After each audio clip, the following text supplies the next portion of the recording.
Roberts Manuscript. This is the first of those manuscripts, the originals of which have not yet been recovered and which are known to us only in a printed copy. The Roberts Manuscript, so called from the name of the printer, J. Roberts, was published by him at London in 1722 under the title of the Old Constitutions, belonging to the Ancient and Honourable Society of Free and Accepted Masons, taken from a manuscript wrote above 500 years since. Of this work, which had passed out of the notice and knowledge of the Masonic world, Richard Spencer of London, being in possession of a copy, published a second edition in 1870.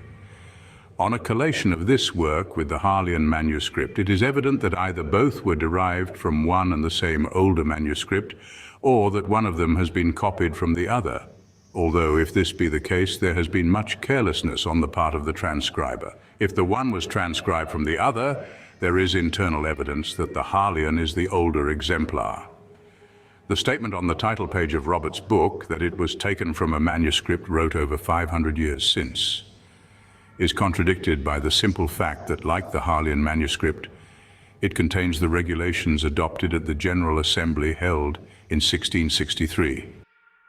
There is a reprint of the work in the Constitutions of the Freemasons, 1871, a compilation by the Reverend G.E. Cox, also published by Brother Richard Spencer.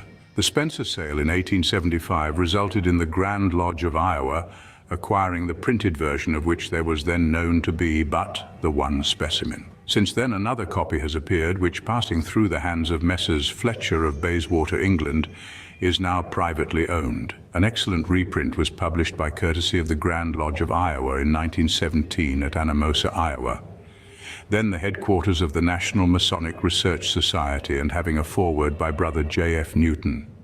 Discussions of this version of the Old Constitutions have appeared in Dr. Mackey's Revised History of Freemasonry, page 3, Gould's History of Freemasonry, 1 page 75, W.J. Huon's Old Charges, page 121, Ars Quatua Coronatorum, 1909, page 185,